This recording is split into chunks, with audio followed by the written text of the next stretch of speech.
मज तुम्ही कृपादान दिले संत जन माय बापी आली मुखावाटी अमृत वचने गत्यर्णतायने नभे जन्म श्रीमंत श्री जगद्गुरु तुकोबाराय या अभंगातून संताविषयी कृतज्ञता व्यक्त करतात. कृतज्ञता हा एक अत्यंत महत्वाचा अशा प्रकारचा सद्गुण आहे. मानव मात्राची ही अपेक्षा असते आपण मोठं व्हावं, आपण मोठं असावं. कधी कधी असा भ्रमही होतो की आपण मोठे आहोत. मोठं व्हावं ही अपेक्षा केवल अन्वय, केवल अन्वय. ज्याचा कुठेच व्यतिरेक नसतो त्याला केवल अन्वय म्हणतात. ज्याचा कुठेच अन्वय नसतो त्याला केवल व्यतिरेकी म्हणतात. आणि अन्वय व्यतिरेकाने युक्त असतं त्याला अन्वय व्यतिरेकी म्हटलं जातं. तेव्हा आपण मोठं व्हावं ही जी अपेक्षा आहे, ही इच्छा आहे, ही केवल अन्वय आहे, केवल अन्वय. तुम्हाला जगात अशी व्यक्ती सापडणार नाही की ज्याच्या मनामध्ये ही अपेक्षा नाही. ज्या मोठेपणाची अपेक्षा सर्वांना असते त्या मोठेपणाचे दोन प्रकार आहेत. त्या मोठेपणाचे दोन प्रकार आहेत, सांसिद्धिक मोठेपण आणि नैमित्तिक मोठेपण. काही निमित्तामुळं येणारा मोठेपणा त्याला नैमित्तिक मोठेपण म्हणतात. आणि सद्गुणामुळे येणारा मोठेपणा त्याला सांसिद्धिक मोठेपण म्हणतात. जो कधीही जात नाही त्याला सांसिद्धिक मोठेपण म्हणतात. आणि निमित्त आहे तोपर्यंत राहतो, निमित्त संपलं की जातो, त्याला नैमित्तिक मोठेपण म्हणतात. जसं पोळ्याच्या दिवशी बैलाला येतं. हसण्याकरता नाही सांगत बरंच. तुम्हाला ज्या भागामध्ये विशेष रूपाने पोळा साजरा केला जातो, साहजिकच आहे, ज्या बैलाच्या जीवावर शेतकऱ्याचं जीवन असतं त्या बैलाची कृतज्ञता म्हणून आपल्या पूर्वीच्या मंडळींनी पोळ्याचा सण अशा प्रकारचा सुरू केलेला असावा. पोळ्याच्या दिवशी त्या वृषभाला, बैलाला देव मानलं जातं. देव अगदी कसोटीसारखं 2-4 दिवस तो कार्यक्रम चालतो. पहिल्या दिवशी खांदमळणी असते, दुसऱ्या दिवशी त्याचं लग्न लावतात, त्याच्या मिरवणुकी काढतात. खूप अशा कितीही महत्वाचं काम असलं तरी पोळ्याच्या दिवशी बैलाच्या खांद्यावर जो ठेवणार नाही, जर तो शेतकरी असेल, जातीवंत शेतकरी असेल, हायब्रिड अवलादीला मला नाही सांगता येणार, पण जर जातीवंत तो शेतकरी असेल तर कोणी घरचं मेलं तरीही पोळ्याच्या दिवशी बैलाला कधीही काम सांगणार नाही. कामाला तर नाहीच महाराज, कठोर शब्दाने ताडण सुद्धा केलं जात नाही पोळ्याच्या दिवशी बैलाला. सगळे घरातले माणसं त्याची सेवा करण्यामध्ये तत्पर असतात, केवढा थाट करतात. आमच्याकडे तर मिरवणुका काढल्या जातात. त्याच्या ते शिंगाला हिंगोळ काय लावतील, त्याला वेगळं काय चिटकवतील, त्याच्या अंगावर झुले काय टाकतील, त्याच्या मस्तकाला बासिंग काय बांधतील, पुढं बँड काय, त्याच्यावर फुलं काय उधळतील. अक्षरशः महाराज पोळ्याच्या दिवशीचा बैल पाहिला की कोणालाही बैल व्हावं वाटतं. एवढा तरी मोठेपणा असतो, सगळं गाव बघायला येतं त्याला. मोठेपण आहे, पण ते सांसिद्धिक मोठेपण नाही. ते कसं आहे, नैमित्तिक. पोळ्याच्या निमित्तानं येणारा तो मोठेपण आहे. पोळा संपला की पुन्हा त्याच्या खांद्यावर जोग असतो. आता इथं सगळे ब्रह्मचारी लोक आहे, लग्नातही फार मोठेपणा येतो महाराज. खरं आहे की नाही नाना? हनुमंताच्या मंदिरात गेल्यावर बूट नाही काढीत महाराज. खरं विचारला होतो मी, देवाच्या देवळात आहेत, बरोबर आहे म्हणून, देव आहे तो, पण मी नवर देव आहे. म्हणजे एक परीक्षा यांनी जास्त दिलेली आहे. मोठेपण आहे, तेही मोठेपण टिकणारं नाहीये, सांसिद्धिक नाही. लग्नाच्या दिवशी महाराज घोडा असतो त्याला बसायला, पण लग्न संपलं की तोच गाढव होतो. अभंगाचं चिंतन करायचंय. तेव्हा हे जे मोठेपण आहेत, सत्तेनं येणारं मोठेपण, धनाने येणारं मोठेपण व अन्य काही निमित्तानं येणारं मोठेपण हे टिकाऊ नसतं. सत्ता आहे तोपर्यंत, मला सत्ता असते तोपर्यंत सगळे अवतीभोवती नुसते असे गोंडागोळीत असतात. ते नुसतं खाकरला तर लोक वंजळे करतात, साहेब आमच्या हातावर चुका, साहेब आमच्या हातावर चुका, साहेब आमच्या हातावर. कुठपर्यंत? सत्ता आहे तोपर्यंत. एकदा सत्ता बाजूला गेली की मग लोक त्याच्यावर थुकतात. असं एक मोठेपण आहे ज्याला सांसिद्धिक मोठेपण म्हणतात. कमी कधी होतच नाही. उत्तरोत्तर उत्तरोत्तर उत्तरोत्तर तो मोठेपणा काय होतो? वाढत अशा प्रकारचा जातो. चंद्र सूर्य जोपर्यंत अस्तित्वात आहेत तोपर्यंत त्या मोठेपणाला ओटी लागत नाही. अखंड भरती असते, अखंड भरती. तर हे मोठेपण ज्या सद्गुणामुळे प्राप्त होतं, असे जे सद्गुण आहेत त्यामध्ये कृतज्ञता हा गुण आहे. कृतज्ञता. मोठी माणसं नेहमी कृतज्ञ असतात. जे कृतज्ञ नसतात ती मोठी नसतात. कृतज्ञ म्हणजे काय? कृतज्ञ जानाति ती कृतज्ञ. आपल्यावर ज्याने उपकार केलेले आहेत, ज्यांच्या उपकारामुळं आज आपल्याला हे दिवस दिसत आहेत, मग तो ईश्वर असेल, आईबाप असतील व गुरु असतील, तसे अनेकाचे उपकार घेऊन आपण जगत असतो. महाराज, जगण्याकरता अनेकाचे उपकार आपल्याला इच्छा असो वा नसो ते घ्यावेच लागतात, घ्यावे लागतात. देव न मानणाऱ्याला सुद्धा देवाने निर्माण केलेल्या पृथ्वीवरच चालावं लागतं. देवाने निर्माण केलेलं पाणीच प्यावं लागतं. देवाने निर्माण केलेल्या सूर्याच्या प्रकाशामध्ये व्यवहार करावा लागतो. देवाने निर्माण केलेल्या वायूचं ग्रहण करूनच त्याला जगावं लागतं. अनेकाचे उपकार असतात. आपण जीवन जगत असताना कळत न कळत अनेक व्यक्ती आपल्यावर उपकार करत असतात. पण त्यामध्ये महत्वाचे जे उपकार आहेत, पहिले उपकार आहेत ईश्वराचे. जेणे हा जीव दिला गावान, ईश्वराचे उपकार आहेत. खूप उपकार आहेत, खूप उपकार आहेत. दुसरे उपकार आहेत आई वडिलांचे. तिसरे उपकार आहेत गुरूंचे. या ठिकाणी हा जो उत्सव अशा प्रकारचा चालू आहे तो आमचे परमपूजनीय रतस्मरणीय वैकुंठवासी मोठे बाबांच्या पुण्यस्मरणानिमित्त चालू आहे. आणि आज ज्यांनी अन्नदान केलेले आहे तेही परमपूजनीय वैकुंठवासी रामदास पाटील जनार्दन शिंदे यांचं आज पुण्यस्मरण आहे. त्यांच्या चिरंजीवानी त्यांच्या निमित्ताने अन्नदान केलेलं आहे. आईवडिलाविषयी कृतज्ञ असणं, महात्म्याविषयी गुरुविषयी कृतज्ञ असणं, देवाविषयी कृतज्ञ असणं हा अत्यंत महत्वाचा गुण आहे. अत्यंत महत्वाचा गुण आहे. सांसिद्धिक मोठेपणा प्राप्त करून देणारा हा सद्गुण आहे. मोठेवांचं काय वर्णन करावं? त्यांच्या नावातच त्यांचं सगळं महात्म्य अशा प्रकारचं येऊन जात आहे. सगळेच त्यांना काय म्हणत होते? मोठे म्हणत होते. मोठे. उगीच नाही मनुष्य मोठं होत. महाराज, मोठं होणाऱ्याला अनेक छोटे छोटे काहीही हृदयात साठवावे लागतात. त्यावेळेला मोठेपणा प्राप्त होतो, मोठं मानलं जातं.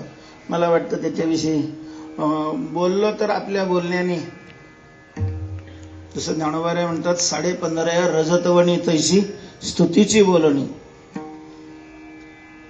तर कदाचित त्यामुळं त्यांना दागाळलं जाईल म्हणून न बोलताना त्यांच्या चरणावर साष्टांग दंडवत करून अभंगाच्या चिंतनाकडे येणं हे त्यांना जास्त आवडेल. मस्तक चरणी काय वाणो का वाणी न पुरे. आता काय वर्णन करू मी, कारण वर्णन करण्याकरता वाणी पुरी पडत नाही. शब्दही अशा प्रकारचे संपून जातात. म्हणून ज्याही वेळेला संतांचं वर्णन करण्याचा योग येईल त्यावेळेला संतांना नमस्कार करणं हे सगळ्यात चांगलं वर्णन आहे. नमावे पाय हे माझे उचित. मोठ्या बाबांच्या चरणावर करोडो करोडो अशा प्रकारचे दंडवत घालून आपण अभंगाच्या चिंतनाकडे येऊ. विठ्ठल, या अभंगामध्ये तुकोबरेंनी संतांविषयीची कृतज्ञता व्यक्त केलेली आहे. पण का हो, ज्यांनी आपल्याकरता काही केलेलं असतं, ज्यांनी आपल्याला काही दिलेलं असतं, त्यांच्याविषयी कृतज्ञता व्यक्त केली जाते. तुकोबाराय संतांविषयी कृतज्ञता व्यक्त करतात. तर तुम्हाला हे सांगावं लागेल की संतांनी तुकोबारांना काय दिलं की ज्याच्यामुळं तुकोबाराय त्यांची काय करतात, कृतज्ञता व्यक्त करतात. तुकोबारांनाच विचारलं, महाराज तुम्हाला संतांनी काय दिलं. अभंगाच्या प्रथम चरणात, आजीचे हे मज तुम्ही कृपादान दिले संतजन मायबापी.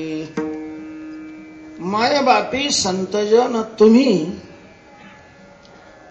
आजीचे हे मज कृपादान दिले. काय दिलं तुम्हाला तुकोबाराय. तुकोबाराय म्हणतात की अर्थात संतांच्या पुढेच त्यांनी कृतज्ञता व्यक्त केलेली आहे. तुम्ही संतजनी, तुम्हा संतजनानी मला कृपेचं दान केलेलं आहे. कृपादान केलेलं आहे. कृपेचं दान केलेलं आहे. कृपा, कृपा ही काय भानगड आहे. कृपा ही कुठली वस्तू आहे, कुठल्या खाणीमध्ये ती निर्माण होते, काय कार्य करते कृपा.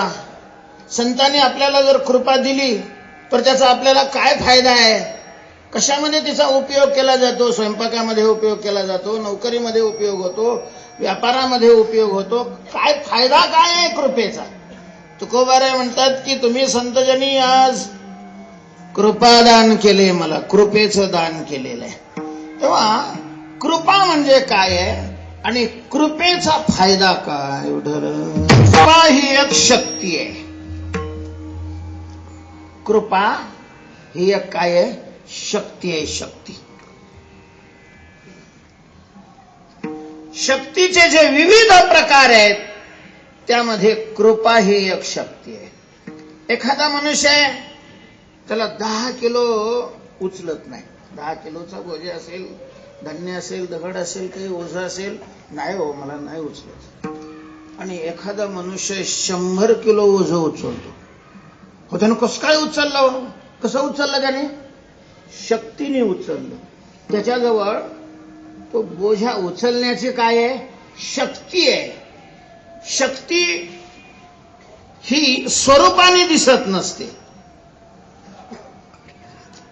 नाही क्वचित कैश्चित, कार्यतः पुरा, कार्याच्या पूर्वी कुठलीही शक्ती इंद्रिय गोचर होत नसते. सगळ्या शक्त्या या अतिंद्रियच आहेत. कार्य दिसल्यानंतर मग मानलं जातं, अरे फार ताकद आहे बरं याच्या ठिकाणी. असं काही नसतं की जाडजूड माणसं फार ताकदवान असतात.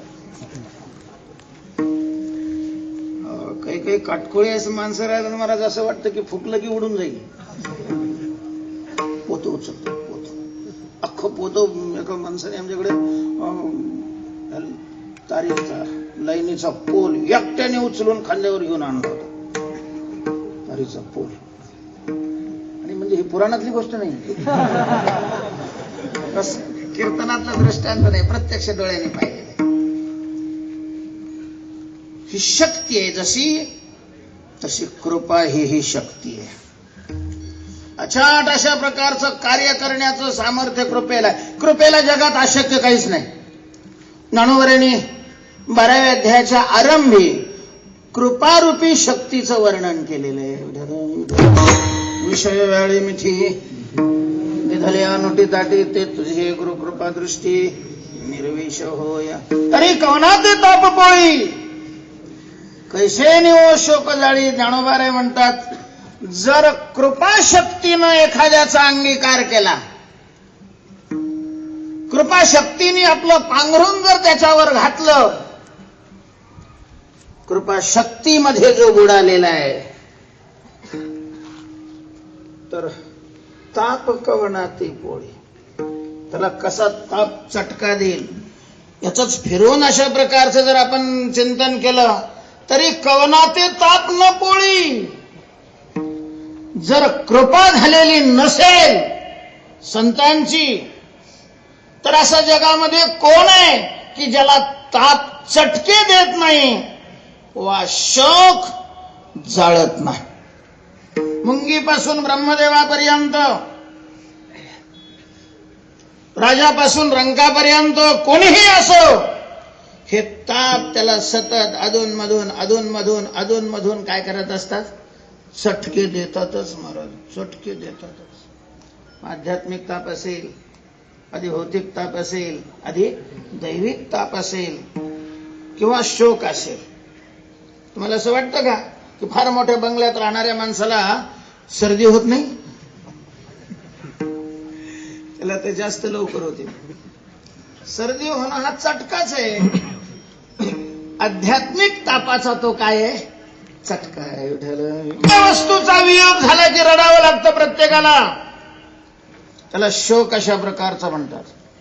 अप्रिय वस्तूचा संयम झाल्यानंतरही दुःख होत असतं, त्याला ताप म्हणतात. असा कोण आहे की ज्याला ताप पोळत नाही आणि ज्याला शोक जाळीत नाही? याचं एकच उत्तर आहे, कृपेनं ज्याचा अंगीकार केला, ज्याच्यावर संतांची कृपा झालेली आहे, मग मात्र तापाचंही तिथं काही चालत नाही आणि शोकाचंही काही चालत नाही. भयान मोठी शक्ती आहे कृपेची. अगदी ज्ञानोबाऱ्यांच्या जीवनातलं उदाहरण कृपाशक्तीचं द्यायचं असेल तर पैठणमध्ये घडलेली कथा आहे, सर्वांना ते ज्ञात आहे. ज्ञानोबाऱ्यांनी आपल्या कृपाशक्तीने ऋग्वेदासारखा वेद कोणाकडून बोलावला? रेड्यामुखी वेद बोलविला, रेड्यामुखी वेद बोलविला. रेड्याच्या मुखातून वेद कसं काय हो? रेडा कुठं बोलत असतो का? वेद तर द्या सोडून, पण पिक्चरची गाणी तरी म्हणेल का? कारण वेद तर संस्कृत मध्ये अत्यंत कठीण आहे. ब्राह्मणाला शिकण्याकरता 12-12 वर्ष घासावी लागते. तेव्हा वेद तो बोलणार नाही याच्यात, पण तो काही दुसरं तरी काही बोलू शकेल का? कारण तो काय आहे, रेडा आहे. रेडा कस काय वेद बोलतो? शंका घेतात त्याच्यावर. तर रेडा वेद बोलला, ही किमया रेड्याची नाही, हे सामर्थ्य रेड्याचं नाही, हे सामर्थ्य रेड्याचं, महिमा रेड्याचं नाहीये. रेड्या तुला हे कळेना गेलं, हा ज्ञानोबारायांच्या कृपेचा चमत्कार आहे. होता कृपा तुमची, रेडा बोले वेद. कृपा तुमची होता, तुमची कृपा झाल्यामुळं रेडा वेद बोलू शकतो. तर हे सामर्थ्य रेड्याचं नाही, हे सामर्थ्य कशाचं आहे? कृपेचं आहे महाराज. कृपा केल्यानंतर रेडा बोलेल याच्यात आश्चर्य नाही, कारण रेडा कितीही निर्बुद्ध असला तरी सजीव प्राणी आहे.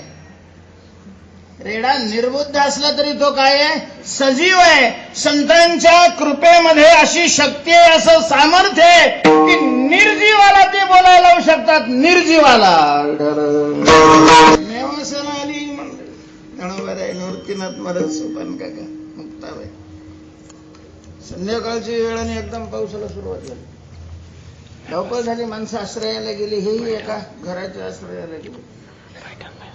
घरात काही कोणी नव्हतं, दरवाजाही नव्हता, उघडं होतं म्हणून बसले जाऊन त्या देवळ्यामध्ये कपडे टाकले.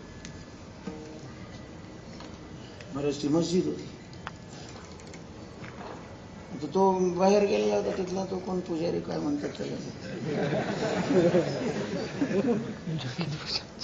तो मला हे निघलो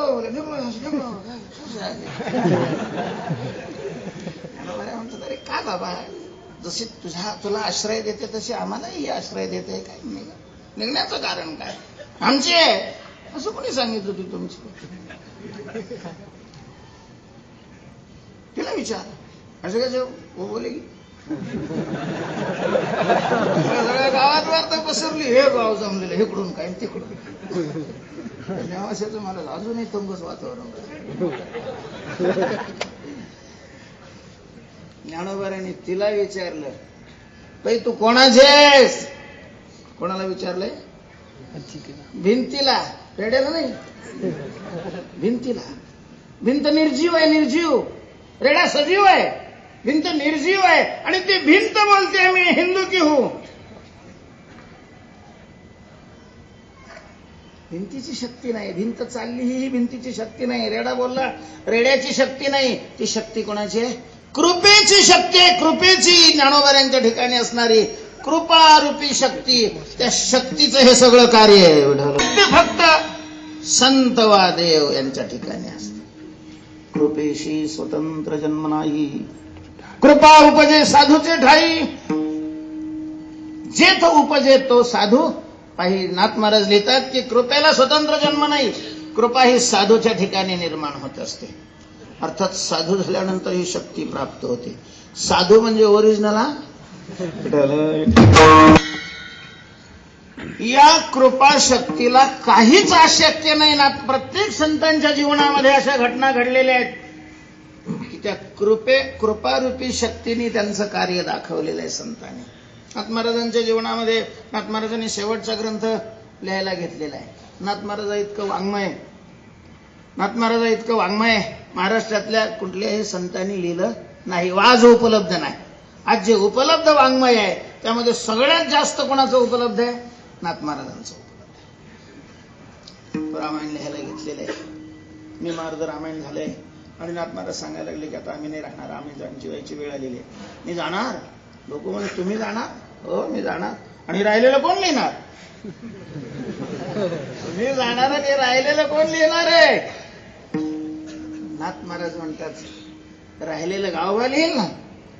गावोबा कोण आहे? गावोबा यांनी 4 वर्ष काढलेले आहेत. हो संस्थाच नव्हती. महाराज त्याला पुरणाची पोळी खूप आवडत होती. नाथ महाराजाकडे पांडुरंगाच्या नैवेद्याला दररोज पुरणाची पोळी होत होती.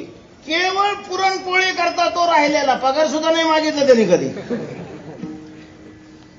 नाथ महाराजांची सगळी सेवा मात्र करायचा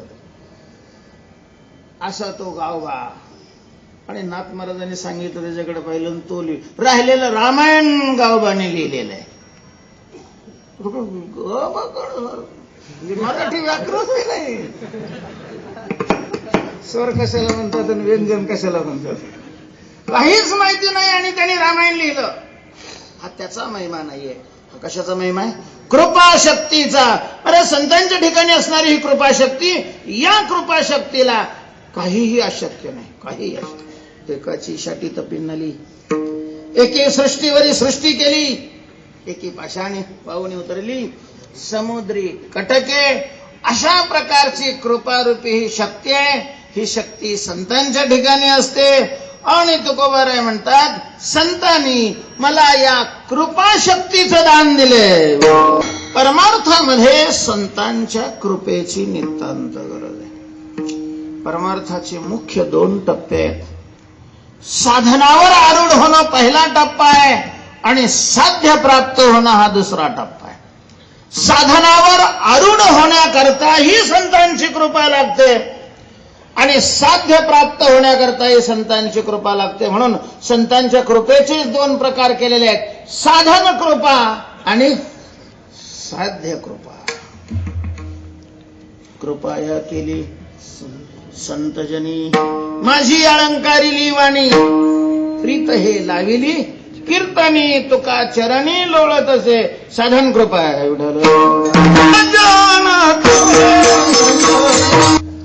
या अभंगामध्येही संतांकडे तुकोबारायांनी ज्या कृपेच्या दानाची याचना केलेली आहे ही काय आहे? साधन कृपा आहे. आणि जी कृपा केल्यानंतर साक्षात भगवत भाव चित्तामध्ये निर्माण होतो त्या कृपेला साध्य कृपा म्हणा. संतांच्या कृपेशिवाय भगवत भाव चित्तामध्ये तयार होत नाही. केवळ ग्रंथाचे अध्ययन आणि अध्यापन केल्याने ती स्थिती नाही प्राप्त होत. शब्दानी स्वरूप साक्षात्कार नाही होत. केवळ शब्द स्वरूपापर्यंत घेऊन जाऊ शकत नाही असं संतांचं वाङ्मय सांगतंय. म्हणून नाथ महाराजांनी म्हटलेलं आहे, महावाक्य नाही, मला वाटतं मौलीनीच म्हटलेलं आहे, महावाक्याचे नावे गुरु कृपेचे निथावे.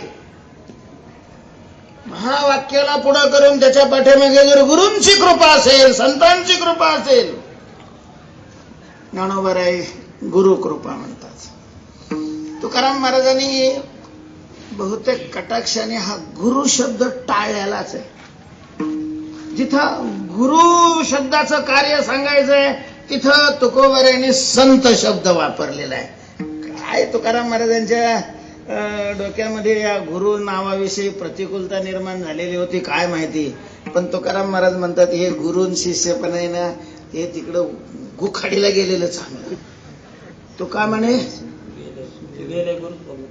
गुरुत्व गुखाडी, गुरु शिष्य पण हे तो अधम लक्षण. तिथं संत शब्द वापरलाय त्यांनी. संत शब्द, संत आणि गुरु, तसे गुरु संत असतातच, गुरु संत असतातच. संत नसतील तर मग ते गुरु नाही, ते गुर. गुरु शब्दाचा अर्थ सद्गुरु या दृष्टीने. आणि म्हणून गुरुची व्याख्या करत असताना शास्त्रामध्ये अशीच केलेली आहे. भगवान सांगतात, तद्विधी प्रणिपातेन परिप्रश्नेन सेवया उपदेक्षन्ति ते ज्ञानम ज्ञानिनः तत्वदर्शिनः. तो शब्दज्ञानीही असावा आणि साक्षात्कारीही असावा. श्रोत्रियम ब्रह्मनिष्ठम, तो श्रोत्रिय असावा आणि ब्रह्मनिष्ठ अशा प्रकारचा असावा. विचारसागरामध्ये स्पष्ट व्याख्या केलेली आहे.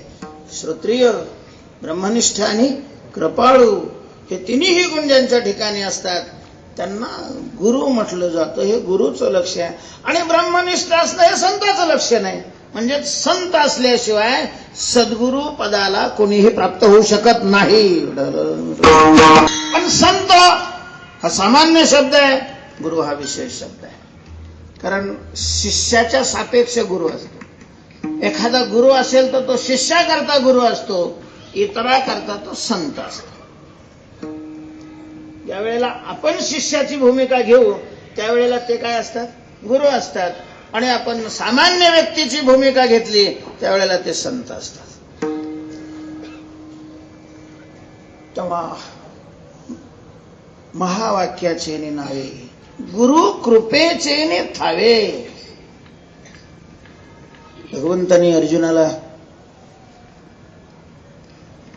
गीतेच्या माध्यमातून ब्रह्मज्ञान सांगितलेलं आहे. आणि ब्रह्मज्ञान सांगितलेल्या ज्ञानाचा प्रत्यक्ष अनुभव येण्याकरता ज्ञानोबा लिहितात, मग सावळा सकंकण बाहू पसरवणी दक्षिण अलिंगीला स्वशरण भक्तराज. ये हृदयीचे ते हृदयी घातले. अर्थात कृपा केली. कृपा करण्याचे वेगवेगळे प्रकार आहेत. त्यामध्ये अलिंगन देणं हा एक प्रकार आहे. नेत्र कटाक्षाने त्याच्याकडे पाहणं हा एक प्रकार आहे. डोक्यावर हात ठेवणं हा एक प्रकार आहे. वेगवेगळे प्रकार सांगितलेले आहेत. पण संतांची कृपा झाल्याशिवाय भगवत भाव अनुभवाला येत नाही. त्याला साध्य कृपा म्हटलं जातं. कृतज्ञता व्यक्त करत असताना तुकोबारायांना विचारलं, काय दिलं तुम्हाला संतांनी? तुकोबाराय सांगतात, कृपादान केलेलं आहे, कृपेचं दान केलं. अजिचे हे मज तुम्ही कृपादान दिले संत जन माय बापी. संतांचं वर्णन करत असताना तुकोबारायांनी त्यांना मायबाप म्हटलेलं आहे, संतजन म्हटलेलं आहे. तुम्ही अशा प्रकारचं म्हटलेलं आहे. तुम्ही म्हटलेलं आहे म्हणजे संतांच्या समोर तुकोबाराय उभे आहेत. कारण ही जी सर्वनाम आहेत ती प्रत्यक्ष समोर असणाऱ्या व्यक्तीकरता वापरली जाणारी आहे. दूर असते तर त्यांनी म्हटलं असतं, दूर असते तर त्यांनी म्हटलं असतं. या ठिकाणी तुम्ही म्हटलेलं आहे म्हणजे संतांच्या समोर तुकोबाराय उभे आहेत. कुठे असतील आपण कल्पना करू. आळंदीमध्ये आलेले आहेत तुकोबाराय. ज्ञानोबारायांचं दर्शन केलेलं आहे, हात जोडलेले आहे आणि ज्ञानोबारायांच्या समोरच तुकोबाराय कृतज्ञता व्यक्त करतात की तुम्ही मायबापी संतजनी. आपण संतजन आहात आणि मायबाप आहात. मायबाप संतांचं वर्णन करत असताना अनेक ठिकाणी तुकोबारायांनी नाथ महाराजांनी सुद्धा संतांना आई बाप म्हटलेलं आहे, माय बाप म्हटलेलं आहे. संत माय बाप एवढा तुम्ही संत माय बाप, माय बाप तुम्ही संती. तेव्हा मायबाप म्हटले. तुकोबारायांना विचारलं संतांना तुम्ही मायबाप म्हणता, आम्ही तर तुमचं असं ऐकलेलं आहे की आईचं नाव तुमच्या कनकाई आहे, वडिलाचं नाव बोलोबा आहे आणि इकडे संतांना मायबाप म्हणता तुम्ही. तेव्हा मायबाप तुमचे ते आहेत का संत आहेत? बरं, संत मायबाप म्हणजे माय आहेत का बाप आहेत? कारण व्यवहारात आपण असं पाहतो की आई वेगळी असते आणि बाप वेगळा असतो. संतांना तुम्ही मायही म्हणता आणि बापही अशा प्रकारचं म्हणू लागलेले आहेत. तेव्हा संत मायबाप कसे आहेत? संत जर मायबाप आहेत तर भुलोबा आणि कनकाई माता या कोण आहेत? तुकोबाराय म्हणतात शरीराला त्यांनी जन्म दिलेला आहे, शरीराचे ते मायबाप आहेत. आणि संत तुकोबाराय म्हणतात की आपण जीवन जगत असताना वेगवेगळ्या भूमिकेतून जीवन जगतो आणि ज्या ज्या भूमिकेतून जीवन जगतो ती ती भूमिका प्रदान करणारे मायबाप वेगवेगळे असतात. शरीराला ज्यांनी जन्म दिलेला आहे तेच आईबाप सगळ्या भूमिका प्रदान करत नाहीत. विनोदानं सांगितलं जातं एखादा आमदार म्हणून जीवन जगू लागले. आमदाराचे आईबाप कोण आहेत? आमदाराचा जन्म कधी झालेला आहे? 4 वर्षापूर्वी, अजून 1 वर्ष राहिले. महाराष्ट्रातल्या आमदाराचे. खासदाराचे तर 6 महिने राहिलेले आहेत. आमदार खासदार म्हणून जीवन जगत असताना आमदार बनवणारे जे आहेत ते त्याचे आईबाप आहेत. म्हणून मतदान करणारे बाप आहेत आणि इलेक्ट्रिक पेटी आई.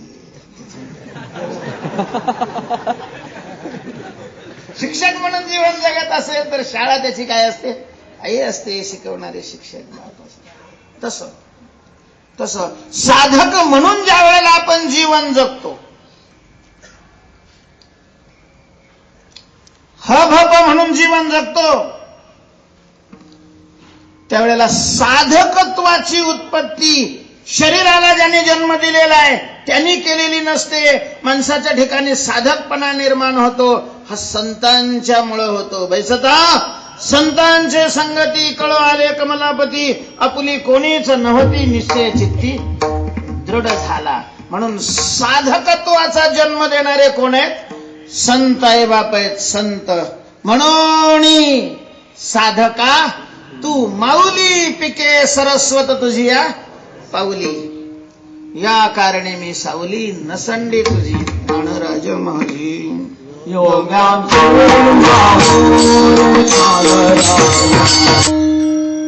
ज्ञानोबारायांना योग यांचे काय म्हटलेलं आहे?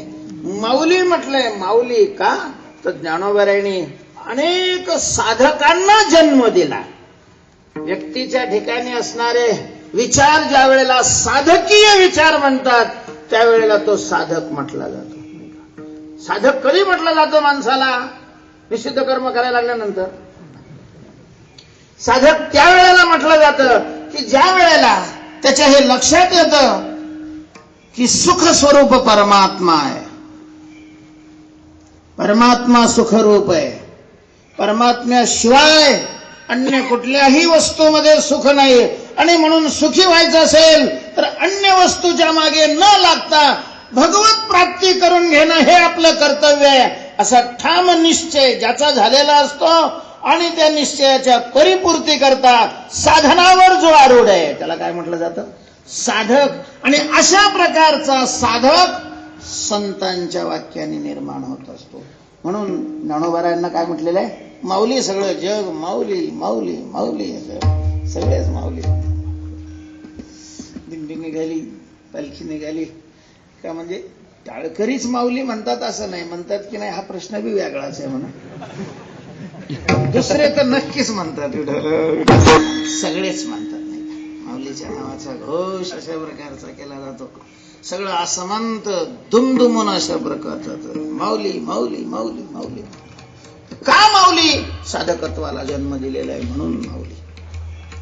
तो पण नाही नाव, लक्षणिक अर्थ घेण्याची गरज नाहीये. शक्य वृत्तीनं संत हे काय आहेत? आई बाप आहेत. म्हणले मग आई आणि का बाप दोन्ही? कसं काय? व्यवहारात तर आपण दोन दोन दिसतो. ठीक, कार्यपरत्वेती नावं असतात. आपण एसटीने चाललो की एसटी चालवणारा वेगळा असतो आणि तिकीट फाडणारा वेगळा असतो, पैसे घेणारा वेगळा असतो. पैसे घेणाऱ्याला कंडक्टर म्हणतात आणि एसटी चालवणाऱ्याला ड्रायव्हर म्हटलं जातं. एसटीत दोघं असतात, पण खाजगी जर जीप फिपसली तर तोच ड्रायव्हर आणि तोच काय असतो? कंडक्टर असतो. ठेपा आला की लगे उभी करतो, मागे येतो, चला कोण कोणाला उतरायचे काढा पैसे, झाला कंडक्टर. बसले का सगळे? बसले. जाऊन बसला, झाला ड्रायव्हर. शिस्त लावायचं कार्य कामही संत करतात म्हणून बाप आहेत, आणि प्रेम करतात म्हणून काय आई आहेत. तुम्ही संतजनी मायबापी मज आजीचे कृपादान दिले. तुकोबाराय म्हणतात मला आज कृपेचं दान दिलेलं आहे. आज कृपेचं दान दिलंय का आजीचे कृपादान दिले? श्लेष होऊ शकतो या ठिकाणी. दोन वेगळे अशा प्रकारचे अर्थ निघतात. आज कृपादान दिले तर ज्या दिवशी संतांची कृपा तुकोबर यांच्यावर झालेली आहे त्या दिवशीचा हा अभंग आहे असं मानून काय कृपादान केलं, कृपादानाचं कार्य काय आहे तर ते दुसऱ्या चरणात सांगितलं. अर्थ स्वीकारून आपण पहिल्यांदा अभंगाचं चिंतन करूया. वेळ राहिली तर आजीचे या शब्दाचा दुसरा काय अर्थ होऊ शकतो त्याचं चिंतन करू.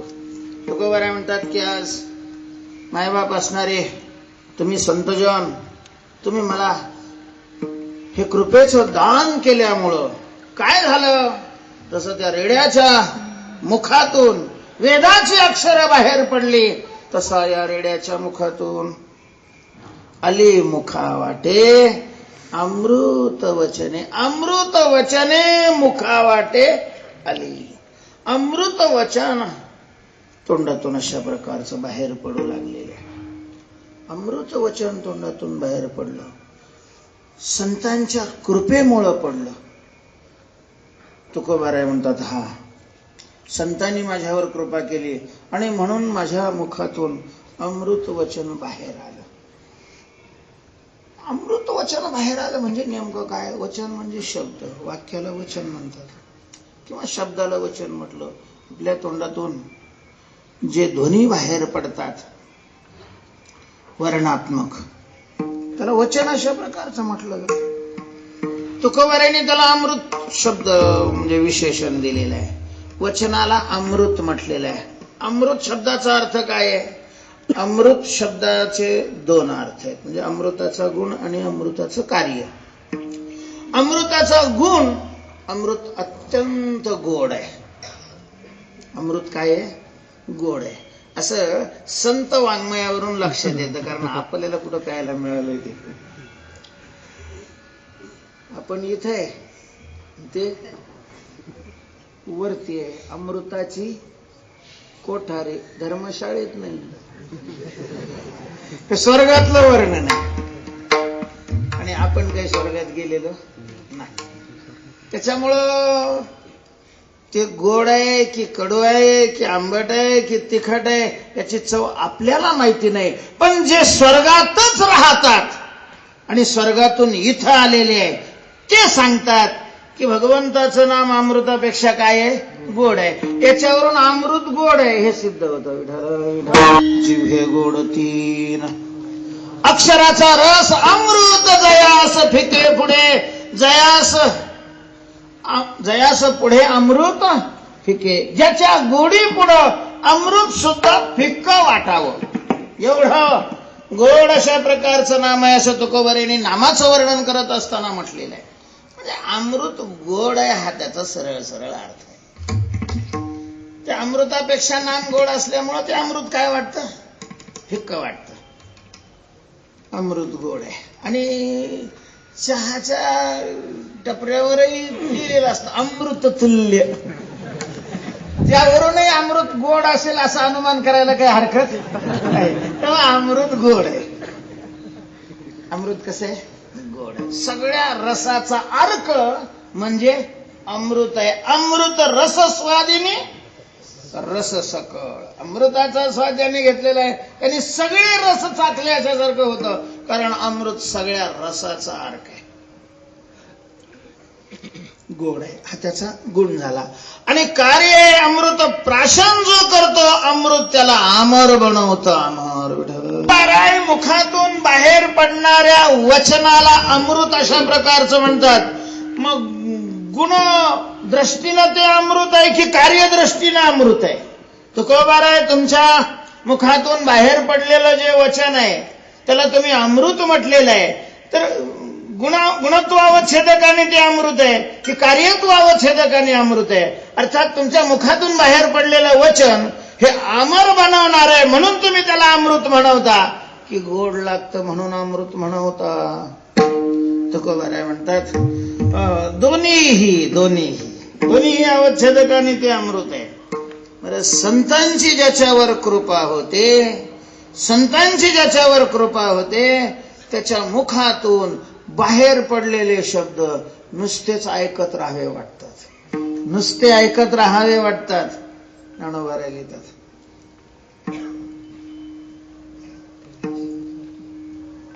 गोड लागत. वक्तृत्व गोडपणे अमृताचे पारुष म्हणे. वक्तृत्व गोडपणाला अमृताला बाजूला काय काय अमृत शिळे कोण खायचं, काय गोड आहे काय गोड आहे. भाऊ कृष्ण भाऊ येळसेकर पूजनी स्वामी महाराजांचं दृष्टांत सांगायचं. स्वामी महाराजांचं काल्याचं कीर्तन होतं एका ठिकाणी, मोठा कार्यक्रम. त्या काळामध्ये स्वामींचा लौकिक खूपच वाढलेला होता.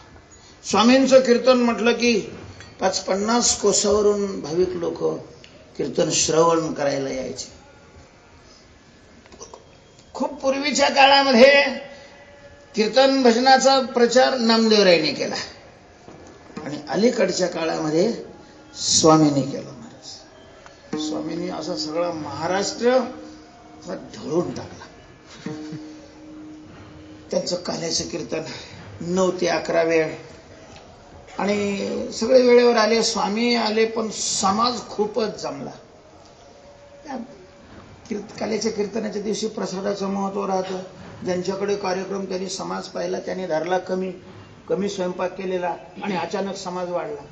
त्यांनी हळूच स्वामींच्या कानात येऊन म्हटलं की स्वामी समाज जास्त आहे, स्वयंपाक वाढवावा लागतोय, पण जोपर्यंत आमची सूचना येत नाही तोपर्यंत तुम्ही काही कीर्तन सोडू नका, कारण कीर्तन सुटल्यावर लोक थांबत नाहीत.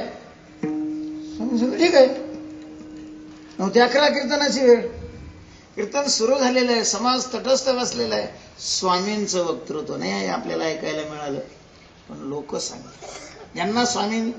ज्यांनी स्वामींना पाहिलेलं आहे ते सांगतात स्वामी पंढरपूरला त्यांच्या मठामध्ये सकाळी काकड्याचं भजन करायचे 4ला, तर लोक 2 पासून जागा धरून बसायचे म्हणतात.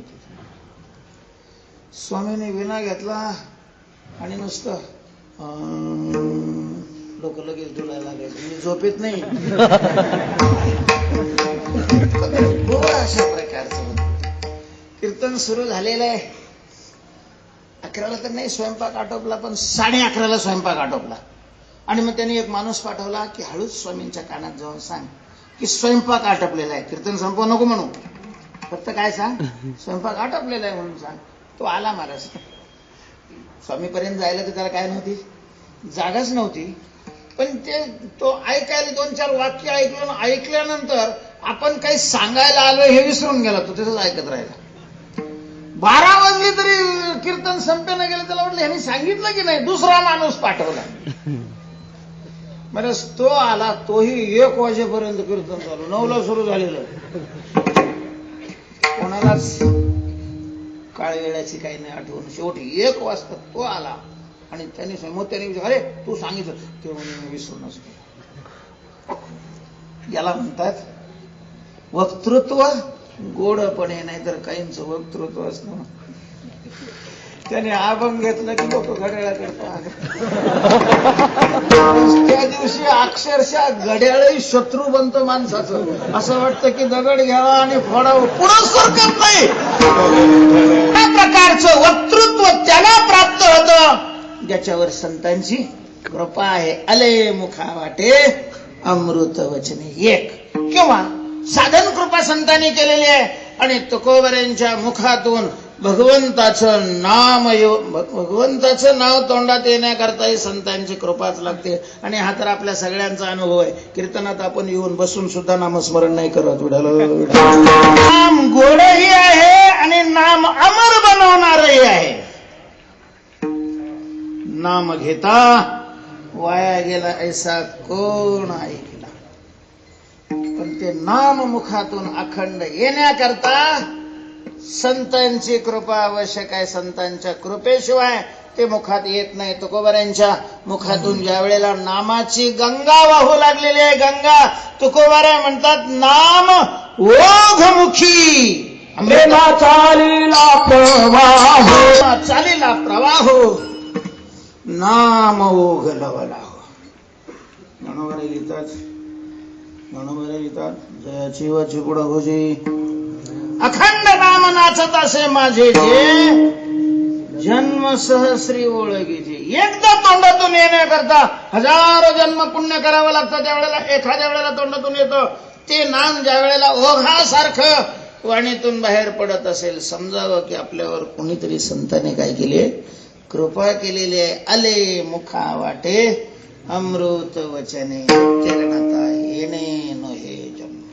किंवा तुकोबाऱ्यांच्या मुखातून बाहेर पडलेली वाणी, अर्थात अभंग. अभंग कोण म्हणणार नाही की अभंग अमृत आहे. अभंगाची आणि अमृताची तुलनाच केली. कुठल्या अमृताची? इथल्या नाही. थोडं पाणी अमृत आहे, विष आहे.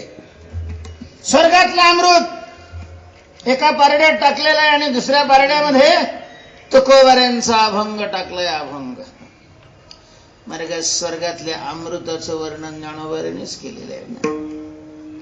जे अमृताच, जे काळकुटाचे सहोदर मृत्यू भ्याने प्याले अमर देहाचे पुरंदर 14 जाती हे अमृत आहे. तुकोबाऱ्यांच्या अभंग रूपी अमृत असं नाही महाराज. ज्याने प्राशन केलं तुकोबाऱ्यांचं. महाराज आपण त्या बाबतीत पांढऱ्या पायाचे. कारण अमृत आपल्या उशाला असताना सुद्धा नाही आपण प्राशन करत. वाचणं म्हणजे पिणं नाही. अर्थ जाणून घेणं म्हणजेही पिणं नाही. अर्थ लोकांना सांगण्याचे तर धंदे आपण करतोच आहे, तेही पिणं नाही. त्याचा अनुभव घेणं हे प्राशन करणं आहे. आणि ज्याने अनुभव घेतलेला आहे तो अमृत पिणाराला भवरोगी समजतो. इंद्रपदाधिक भोग भोग नव्हे तो भवरोग. तुकोबाऱ्यांचे वचन अरेच त्याला अमृताची उपमा देणं योग्यच ठरत नाही. दुसरी उपमा द्यायला नाही म्हणून ती द्यावी लागते. अमृताची धार वाहे देवाचे समोर. तेव्हा आली मुखा वाटे, अशाच प्रकारे माझ्या मुखा वाटे हे जे अमृत स्वरूप असणारी वचनं बाहेर पडलेले आहेत, संतांच्या कृपेचं हे कार्य आहे. आणि या उपकाराबद्दल तुकोबाराय सांगतात, उत्तीर्णता नोहे येणे जन्मे. हा सगळा जन्म संतावरून ओवाळून टाकला तरी उत्तीर्णता नोहे, त्याच्यातून उत्तीर्ण नाही होऊ शकत. म्हटलं मग पुढचा जन्म पुढचा मिळतो की नाही काय माहिती. आता हा मिळालेला आहे, पण तो सगळा जन्म जरी त्यांच्यावरून ओवाळून टाकला तरी तो पुरा पडणार नाही आणि पुढचा जन्म मिळणारच नाही. उत्तीर्णता येणे नोहे जन्मे, अर्थात संतांच्या उपकाराचं ओझ तसंच मस्तकावर घेऊन आपल्याला राहावं लागणार आहे. विठ्ठल संतांच्याकडे दृष्टी फिरून तुकोबारायांनी हात जोडलेले आहेत आणि शेवटच्या चरणात म्हणतात, तुका म्हणे तुम्ही उदार. तुकोबाराय म्हणतात की आपण मायबाप संत उदारही आहात आणि कृपाळ आहात. संतांच्या औदार्याबद्दल अनेक ठिकाणी तुकोबारायांनी वर्णन केलं. आता तोच एक जाणा संत उदार, संत उदार आहेत आणि कृपाळूही आहेत. तुकोबारायांना विचारलं, तुम्ही संतांना उदार आणि कृपाळू कशावरून म्हणता? औदार्य हे कार्यावरून दिसत असतं. काय कार्य दिसलं तुम्हाला संतांच्या औदार्याचं? तुकोबाराय म्हणतात, मी त्यांचं बालक आहे, कारण ते जर आई बाप आहे तर मी कोण आहे? बालक आहे.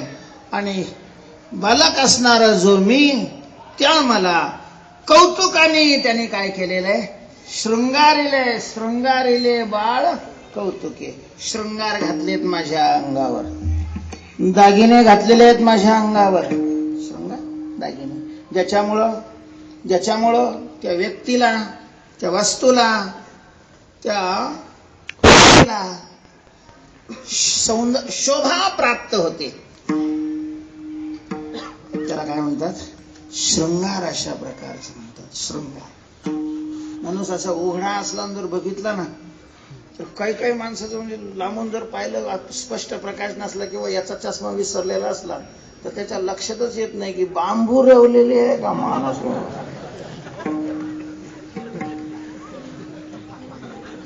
अगरबत्ती. पण तो ज्या वेळेला कपडे घालतो व्यवस्थित, दागिने घालतो, त्यावेळेला चांगला प्रकारचा शोभून दिसतो. महाराज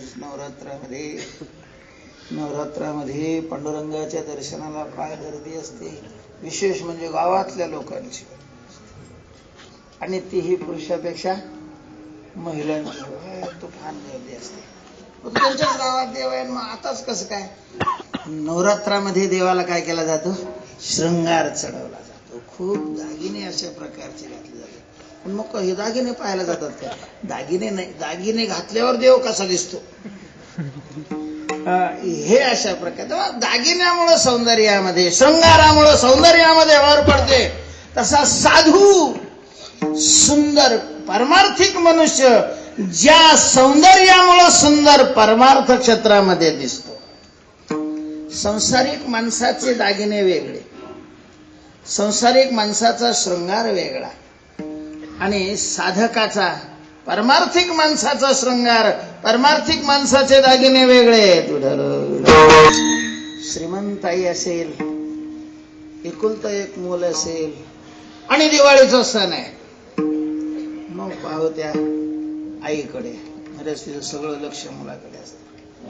पहिल्यांदा त्याला उठणं लावते, नंतर स्नान घालते, खूप चोळून स्नान घालते, नंतर त्याचं अंग पुसून काढेल, अंग पुसल्यानंतर त्याला कपडे घालेल नवे, पुन्हा गंध लावते, हिंदूच्या अवलादीची असेल तर, आणि मग त्याला काय करते?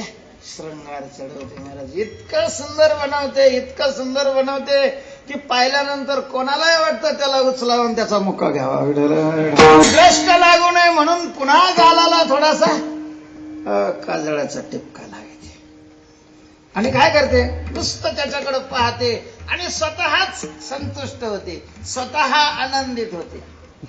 तसे संत सुद्धा ज्या वेळेला एखाद्या साधकावर कृपा करतात त्यावेळेला पारमार्थिक शृंगाराने त्याला मडवतात. महाराज कोणते पारमार्थिक शृंगार आहेत? जे संत साधकाच्या अंगावर चढवतात. अर्थामध्ये जर मनुष्य सुशोभित कशामुळे होत असेल तर विरक्तीमुळं. परमार्थातला सगळ्यात मोठा अशा प्रकारचा दागिना वैराग्य आहे. महाराज वैराग्य. विरक्त माणसं परमार्थामध्ये अत्यंत शोभतात. विरक्ती आहे, शांती आहे, औदार्य आहे, दैवी संपत्तीचे सगळे गुण म्हणजे अलंकार आहेत. अलंकार. आणि संत आपल्या भक्ताला, बालकाला हे सगळे अलंकार घालून त्याच्याकडे पाहतात. तुकोबाऱ्या म्हणतात मला ते घातलेले आहेत. श्रंगाळे बाळ कौतुके आले मुखावाटे अमृत वचन उत्तीर्णता येणे नव्हे जन्म. ज्ञानेश्वर